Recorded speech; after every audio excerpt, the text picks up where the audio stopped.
Grab your popcorn, rip that ticket, get in that seat, lickety splicket. Go watch a movie. Hello, everyone, and welcome to Go Watch a Movie, episode 135. I'm Kelvin. And I'm Robert. Robert, it's the kids. Something's got to be done with the kids.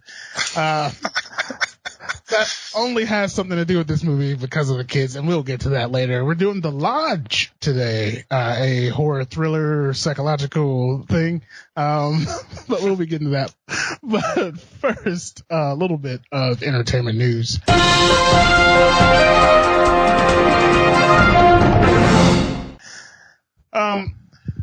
National Treasure. You're a National Treasure fan, sir? They're okay. I'm not like a huge fan though. Gotcha. Well, two National Treasure projects are in the works. One is a third film starring the original cast, old Cage himself, and another is a Disney Plus series with a younger cast, and they'll be doing about the same thing, it says, but yeah. What do you think?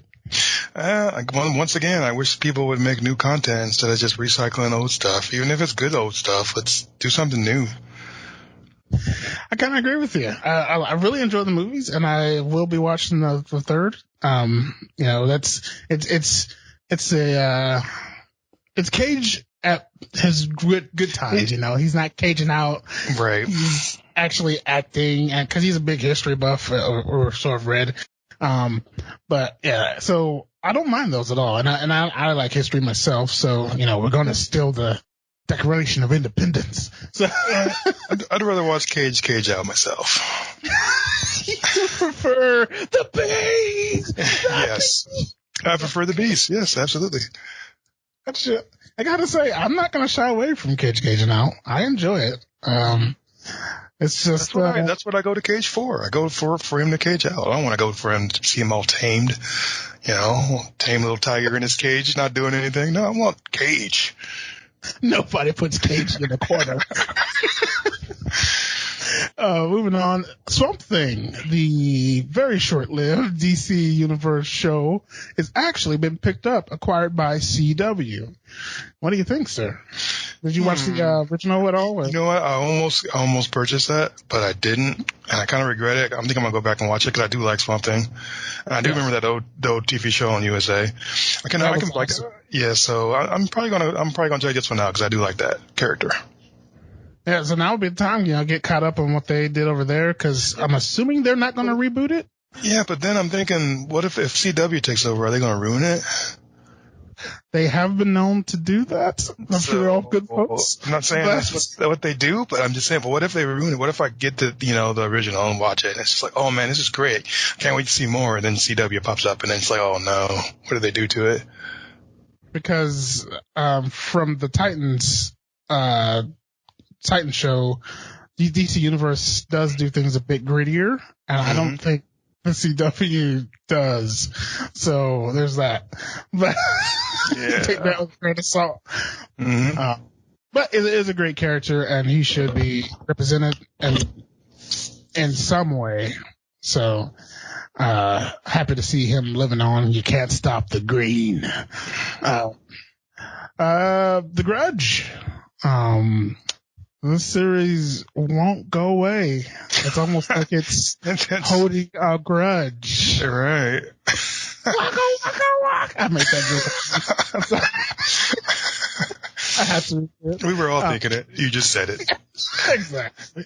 The Grudge, or Ju-on, that's probably not pronounced correctly by me, but it is coming to Netflix as a series, and it's said it will focus mostly on the original property and not the remakes. Okay. I know you just said you want to see the original stuff. I'm about to say the same thing over again. This is seems like deja vu. Are you done with The Grudge, or you what do you think? No, I'm not. I mean, I like to go back and watch. I like to watch the first American version of it. Like, I don't know. That's for me. That's good stuff. I mean, the last one, I just couldn't get it. I don't know. I just couldn't get into it.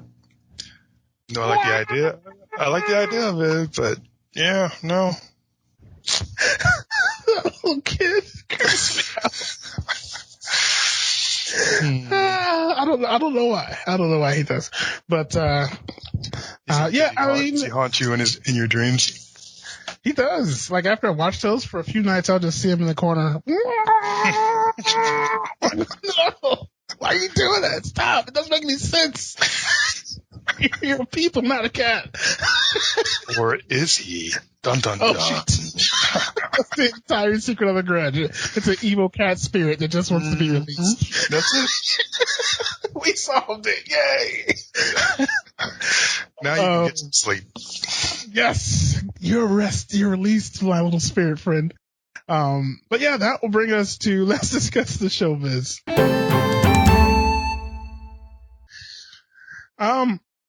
This one is more of it's something we've talked about before, but it's happening again, and I like to bring it up because this one was dear to me. Live action remakes of older Disney properties. I've seen some. The Lion King was okay. It wasn't horrible. It wasn't great. It was fine. Pete's Dragon, how dare they? I loved it. And the thing about these things is there was the music. That's what made those old cartoons alive for me anyway. Like they were so, who put the gladiator, you know? Right. So Hercules is being remade by the Russo brothers, and I know better. I should not doubt the Russo brothers after Extraction, but that original cartoon was so good. You know what I mean? And Hercules has been done to death. Mm-hmm. What can they do new? For it. What are you thinking, man? I don't know. Maybe they think they're going to revitalize it. I don't know. I think it's an okay idea, but it's nothing I'm going to jump at, and I'm not excited about it. It may end up being good. I don't know. But like I said, they did Thor, like not them specifically, but Thor was done so well when you really didn't think Thor would be able to translate over into the big screen, but it did. So maybe they'll be able to do something new with Hercules. I don't know. But I think this is also going to be PG. So they can't go too crazy with it because I think it's still got to represent that kid side of it, so they can't like have a fat Hercules drinking beer and depressed. Mm-hmm. Yeah. I mean, they can still do something good. I'm going to be optimistic for a change. Oh, no, it's going to suck. That moment passed. But they have to find a way to squeeze that song in there. I think that's the bottom line. I think it's going to matter who they cast. I mean, I think if they put their own person in there, I feel like people will hate it. And everyone does want Danny DeVito back as the Puck. I think they're called. So yeah. I will see. I'm sure he would do it. He's all about jokes and stuff like that. But yeah, you guys let me know what you think. Like, do you want more Hercules? What's happening, whether we want it or not? But will you be running, maybe it'll go straight to Disney Plus. We'll see how things are shaking up there. But, yeah. So, we all have favorite movies. We get on here, we talk about movies all the time, but we never talk about our favorite movies. So I thought I would send out a call to action and ask a bunch of folks what their favorite movies are. And then we'll give ours here. I think I have one. It's very tough for me because I watch a lot of movies and I love a lot of movies, but favorite movies are tough. Here, let me, what you have any ideas? We say yours, but is it hard for you to go, or did you get snapped right to it? What do you think? No, I knew exactly what mine was because it's always been there since I was younger, and it just for some reason hit me. And I don't know, it's always been my favorite movie. And I'm not saying it's the best movie in the world. I'm not saying it's like it wouldn't be everybody's top, number one, or a large group of people's number one, but it is my personal number one. And I'm proud of it. I like it. I can't get enough of it. Every time it's on, I watch it. I own it. I watch it. So it's good stuff for me. So let me get to these shout outs. Brandon over on Instagram commented, hey man, long time no see. Hitch or Dreamgirls. Two awesome movies. Hitch is very funny. Dragon Lady over on Twitter. Dawn of the Dead, the 78 version, which is epic. You can't go wrong there. Jamie Gump, Miller Crossing. I do not know what that is, but I will check it out. Let's see. The Nick 84, Field of Dreams. That one touches the heartstrings. And Bryce Edwards, he had Star Wars. I'm assuming he means the original. I'm hoping he means the original. Probably the original. We're going to say the original. So that's awesome. All great freaking movies. And the thing about your favorite movie is no one can debate it because it's your favorite movie. So, exactly. People can shit on you and say you have shit taste, but they can't debate it, I'll go ahead and jump in here. So I'm torn. I have two movies that when I watch them, I'm always at the edge of my seat. I can go line for line with one of them. The other one, not so much. I wanted to have one, but I just can't separate these two. It's my 1A and my 1B. It's Inception and Gangs of New York. And I know some people with Gangs of New York, they're like, well, I can't even stay awake during that freaking movie. But for whatever reason, I know one of the main reasons is Daniel Day-Lewis's Bill the Butcher is fantastic in it. And, Inception is just every time I watch it, I find something new. It's just a masterful work of film, from sound to visual effects to just the casting is all fantastic. Everybody puts on the acting clinic. It just like if you watch Doctor Strange, you could see it pull some things from that, and it's just so many great things for me. But yeah, those two are top on my list. I'm sure there's more if I sat down and thought about it for a few weeks, but those are top on my list. What about you, sir? So I normally gravitate towards like sci-fi and fantasy. I love that genre. I think it's always my go-to thing. I just, for some reason, I always love it. But my favorite movie is not in that category for some odd reason. It's completely outside of that, and it is called The Breakfast Club. Oh. Yeah. Oh yeah, nobody's gonna.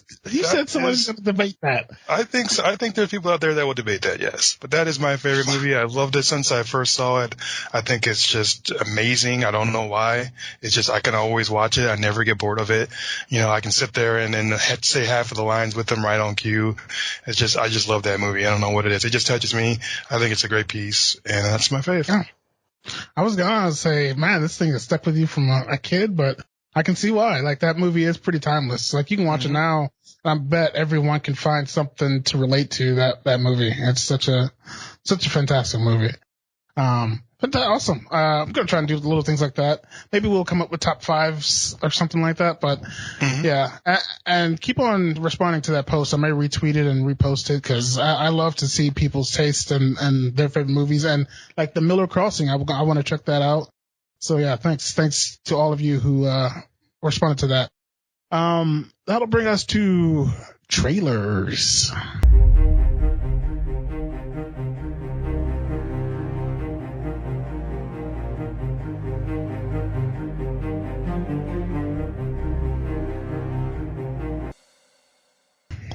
You first or me, sir? Go ahead. I'm gonna go ahead. I saw a trailer today that I hadn't got the feels for a trailer the likes of this for a very long time. And it's not like it's one of those super action movies. It's just, we haven't had a lot of good trailers here lately.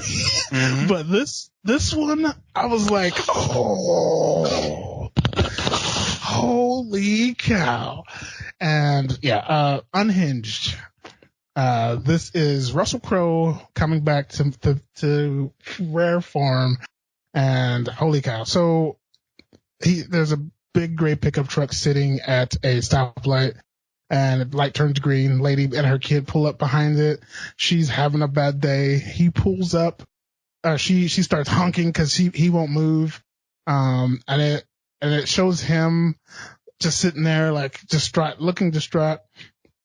And she just freaking honks, like rage honks, swerves around of him and says something crazy about to him. and just drives off. He pulls up on the side of them while in the traffic jam, and her son's window's down. He's like, sorry about that. I'm having a rough time. You want to know what the right way to do a passing? And he does like a gentle little horn beep, and he's like, so yeah, I apologize if you want to do the same. And she's like, don't talk to my son. I have nothing to say to you. And he's like, well, I'm going to show you what a rough day is. There's more dialogue in there. And the whole time it starts with the the heart-shaped box is playing gently. But when she snaps out at him and says, stop talking to my son, I have nothing to say to you. And it goes the drowning, I gotta fucking blind, the Kurt Cobain, and he just goes like crazy, follows her to a gas station, gets behind her, and he's like stalking her, and she's like, hey, I think that's the guy who he's stalking me, and you got a rage follower. It gets awesome and intense, and the whole time that the orchestra version of Heart Shaped Box is playing in the background, and every time he finds her husband or boyfriend and her house and steals her cell phone and he is like this Southern gentleman the whole time except angry like Russell Crowe gets. So I've heard, and it just looks awesome. It looks fantastic, and you get sucked in because of the music and his acting, and because despite all of his antics, he is still a phenomenal actor. But yeah, it looks fantastic. I recommend checking that one out, and it's probably playing above my head somewhere, so but still, go find the trailer with the auto and everything. You, sir. All right. Well, first, I guess there's a lot of people who are stuck at home, can't really get out. So maybe a little, something that makes them feel good. A feel good movie would be, the right type of thing to watch. And this trailer definitely delivers that. It's called The King of Staten Island. And it looks like it's going to be a fun movie. It's going to have a lot of comedy, a lot of good one-liners, maybe a little bit of a dark comedy in a way, but it's basically about this guy who's stuck at home with his mom. He's like 24. He doesn't want to move out. His sister moved out and went to college, but he's just kind of stuck there, smoking pot in her basement all the time. And I guess they lost his dad and her husband, the mom's husband, he was a firefighter. And it's basically just about him getting out of the house, about him tackling his own dreams maybe, or becoming what it is that he wants to become, which may be a firefighter. I don't know. But it just looks like a really, really thoughtful, deep movie about getting out when you're trapped at home, which I think is fitting for the time. So I give that one a try. The King of Staten Island, and I don't think you will be disappointed. Yeah, it looks good. I saw that one. Guy from Saturday Night Live. Mm-hmm. That'll bring us to The Lodge. Watch what, if you would not mind, good sir. During a family retreat to a remote winter cabin over the holidays, the father is forced to abruptly depart for work, leaving his 2 children in the care of his new girlfriend, Grace. Isolated and alone, a blizzard traps them inside the lodge as terrifying events summon specters from Grace's dark past. Thank you. I gotta tell you. Yes. I'm gonna sound harsh here. Okay. Not towards the film, because I actually enjoyed this movie, but because it invoked emotions in me. Yes, thank you. That hadn't been invoked in a long time. Were you pissed? Were you mad? Dude, Were you mad at 2 different people? That's why I started the podcast. Yes. I did. Oh my goodness. I'm not alone. But let's get into this. So this woman, what is it? 7 minutes and 31 seconds into this movie, what starts to happen. So these 2 kids, the parents are separated.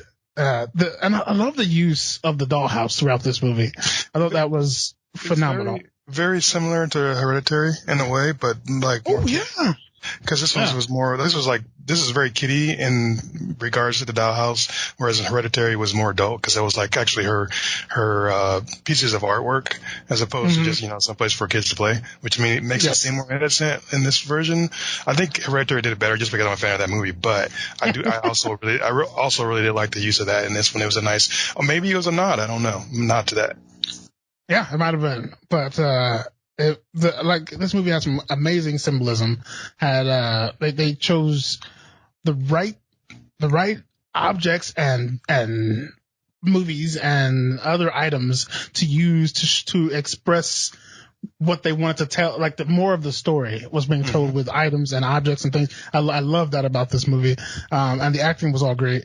But at 7 minutes, and I want to say 7:31, if I remember right, because I paused it and rewinded like 3 times because it came out of nowhere. And because at first it was just like up until that moment, it's just she did not seem that depressed. Yeah, I'm sorry. I saw that. Did you see it coming? I saw that from a mile away. A mile away. That's the really. I'm gonna go ahead and say it, that's really the only criticism I have of the movie is that You saw that part coming? More than just that, I saw the other big part too. I saw that coming. So that's not my only complaint. Maybe I just watch too many movies, or I need to stop playing armchair detective when I watch a movie. But yeah, I saw a lot of that stuff coming. I could just see you with a little pipe and Sherlock Holmes. You know what? I'm going to go buy me one just so I can do that when I watch movies now. It's going to be a little awkward when we go to the movie theaters again, but I'm doing it. Well, it was Jane in the restroom. You can't smoke in here, sir. They're bubbles. It's fine. I put a whole nother image in my head. I love it. But yeah, what do you think of this one, sir? Oh man, I gotta tell you, it is, I will warn people, this is a slow roll. It doesn't race. I don't think it raced to the point. I thought they did a really good job of making ordinary things, well, obviously they were ordinary, but they made things seem ordinary until you realize what you were really watching towards the end. Like there's moments where you're like, well, that was an innocent moment, but then you realize later on in the movie that wasn't so innocent. And I'll reveal some of those after this, we warn you of the spoilers, but this movie just does a really good job of just being like straightforward and almost like it's like an arrow to the point without throwing in a bunch of like thrills or like, jump scares or, all those things that you normally get in horror movies. It's like a clean cut. Yeah. Grace, the lady who carried this movie, the lead actress here, fantastic job of it. And I love the realism. Like they didn't hold anything back with it. Like she took a shower. And she was very up and down, we find out later why she's very up and down, but she did a great job of displaying that. And a fantastic job of playing crazy. What do you think? I think, yes, the crazy was awesome. This movie also kind of reminded me, besides the parts that reminded me of Hereditary, it also reminded me of The Turning that we just did, because it's 2 kids and then a woman who has questionable sanity levels. But yeah, I mean, Grace did an awesome job. It was very, very believable.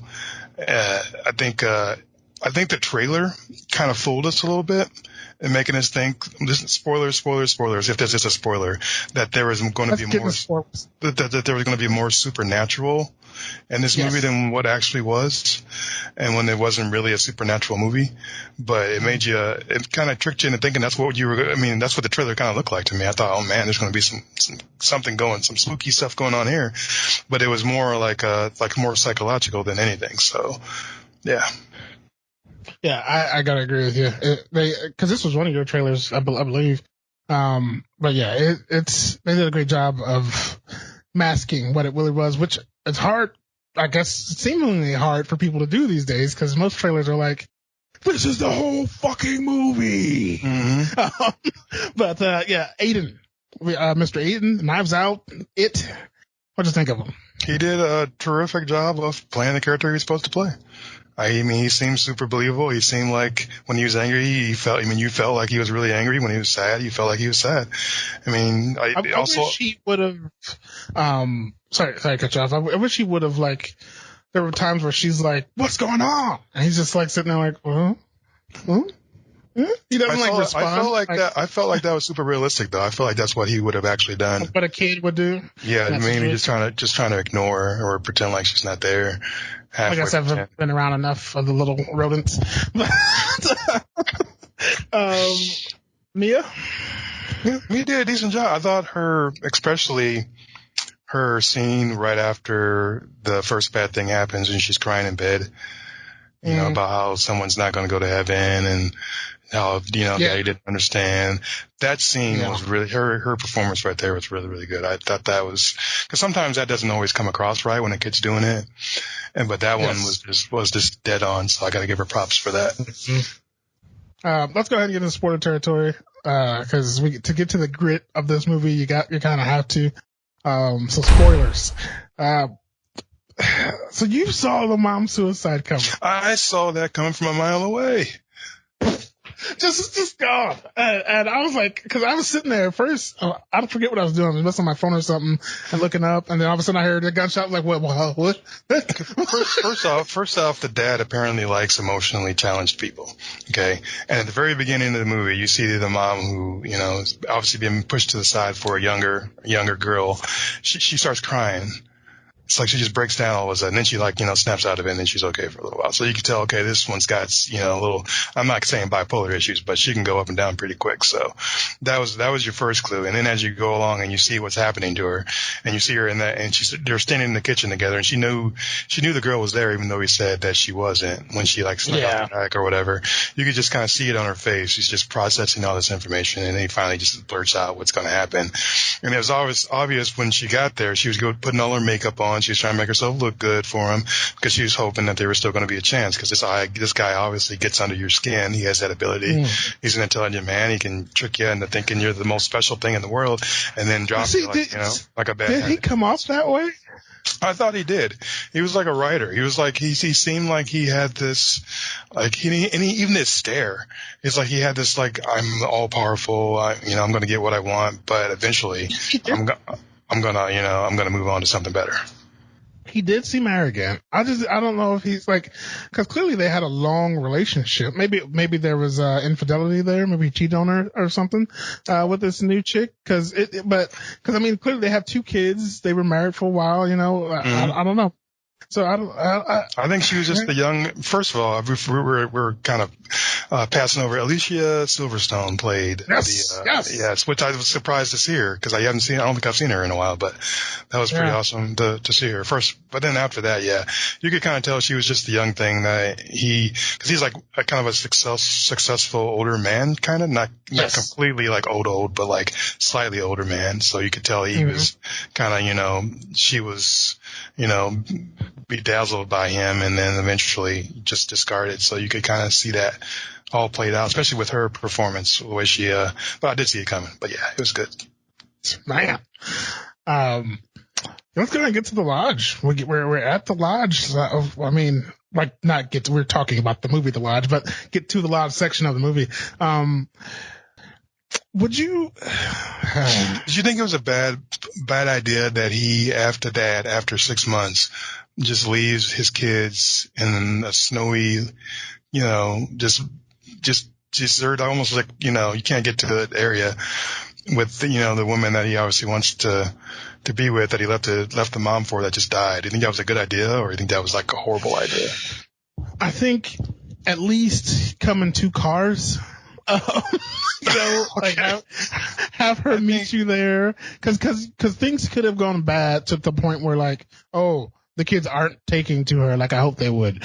Maybe you should go. Maybe we tried this too soon. It just seemed like you go drive home. It seemed like a super arrogant thing to do. I don't see a scenario where that, and anybody else in my mind, or I would assume anybody else's mind, that that's a good idea at that time. Maybe 6, that's way too soon. So I felt like that this trip was doomed from the beginning just because of his arrogance and his desire to move on quicker than is probably, believable. So it made me almost think he might be kind of not like a sociopath or anything, but he's definitely a narcissist. Yeah. Because they were going to like her whether or not they wanted to, But it did a really good job. It made me dislike him from the beginning, and it distracted my attention from who I really should be disliking. Well, personally, Yes. who I disliked. So a lot of this, and even with the girlfriend, you kind of feel like, man, she's that. I mean, a lot of women are probably thinking like, oh, she's that, that hussy that moved in on the married guy and stole him away from. That's why I loved the use of John Carpenter's The Thing. Yeah, because you don't know you do not know who. Exactly. Yes, you don't know who the monster is. So brilliantly done. I was like, oh my God, this is amazing.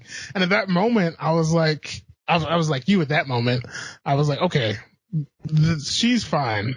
It's those little twerps. They're doing something, And this is the point where I figured out the next twist, that the next big reveal was during that scene with the thing, is because I believe that's when Aiden brought her something out to drink. Yes, and it was pretty obvious to me that was a complete weird flip and turnaround from the way he was acting just the scene before that, and it was pretty clear to me that he probably drugged her. I don't want to talk to you. I don't want to talk to you. I'm a little asshole. I haven't talked to you. But yeah, I agree. Yeah, he probably drugged her, and he did drug her. Let's be honest. He definitely drugged her. These were horrible little shits. We're in territory. Somebody needs to punch them both in the face. I'm going to hire a small-town bully to drive to their homes and punch them in the face. Bravo to you two. You did fantastic jobs. That makes me hate you. Let me jump outside of the lodge for a second, just to show you how brilliantly they did this moment.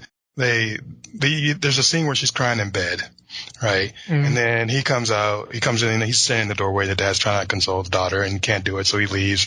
Son leaves too, but then he comes back and he lays on the floor, and then he so tenderly, the big brother to his little sister, and then just reaches his hand out. What are you doing? Why are you reaching your hand out, Kelvin? What are you doing? What's going on? This is about the movie here, not us. Sorry. It's okay. You got excited, that's all. So he reaches out and he holds her hand, and they just lay there together, in their misery because they just lost their mom. So it makes you immediately want to like them, because obviously they just lost somebody. So you're just enamored with them. And then right after that, another devious scene. Right after that, they're playing with the dollhouse. You think, but guess what? They're not playing at the dollhouse. They're actually plotting how they're going to attack and possibly cause this person to go crazy and kill herself, or they kill her. The girlfriend. Yes. They're plotting. Which they told us from the start of the movie. It's so evil, but innocent at the same time that it scares you. But yeah, it was such a brilliant freaking. I love that. Yeah, they were like, here, we're showing you, this is it. But you gotta. Oh man, so masterfully done. How did the kids find out that she was insane? And not the dad. Well, the dad, you think the dad knew? The dad knew because he was writing that book. Remember, he wrote the book about that whole cult. Oh yeah, the whole cult. Yes. And then they were down there on the computer researching her. So they used some of the dialogue from their research, and they recorded it and then played it throughout the house. Yes. This was like a little speaker. Yeah, they went above and beyond. Like these two little, I don't know could become who knows what kind of serial killers in the future, because obviously they don't. And I understand it makes you want to feel for them at the beginning of the movie because they just lost their mom, but then you realize what they're doing later. You're just like, holy crap. They can sin indeed. Sin indeed. I would have taken duct tape, the entire duct tape roll, just wrapped it around their whole little heads, and just put just like, you fucking sinners on the front. Man. It's usually not the kids who are the ones who are the monster. It's usually, we should have warned people before, even though we said spoilers. If you haven't seen, maybe we can edit and put something in and be like, if you haven't, I may try, because this is what makes the movie is when you. It's find like The Good Son. Remember The Good Son? Yes, with Macaulay Culkin? Yeah. Oh man. Not since that have I hated a kid so much. Yeah. But even with that one, you knew he was bad from the get, kind of. Yeah. You know? Yeah. But this one, it was so, you don't know anything about it. And the girl is so innocent. Like, boy, got a little creepy to him. But I mean, the girl just completely, you wouldn't see that coming from her. And she does feel remorse because she's so sad what she did with the dog, you know? She opened up the door, the dog out, yeah. Because she just lost her mom. So obviously if something else dies, she's going to suddenly revert back to that moment and then just have that, emotional, just, let loose. And so, yeah, I don't know. That's just, I love the way they did that. Do you think now I don't go looking for loopholes, but sometimes they stick out in my head, or not loopholes, but just potholes. So the little girl had been talking to the dad the entire time this is going on. Because, we figure out her phone dies later on in the movie because he wants to use it when he's trying to talk to Jenny, but it won't start. Wouldn't you think the dad is like, I can't reach, Grace. Can you put her on at some point? Possibly, but it could just be maybe he's just, pandering to his daughter who wants to talk to him. And the daughter is probably making it sound like everything's perfect and fine, so you don't really need to talk to anybody else. That may have been part of it. When Grace did hear her on the phone, she was all giggly and stuff. So yeah, you're probably right. And that doesn't, that was just, like I said, my stupid brain trying to oh wait, I need to fill this hole. But that's once again just shows how devious they are and how much they plan to hit. Do you even just to fool the dad so they don't think he doesn't think something's up? Oh man, and the use of the heater, is it supposed to smell like that? Yeah, and oh my goodness. Man, help warmer. Just goodness right here. Do you have Rotten Tomatoes pulled up in front of you, good sir? I do.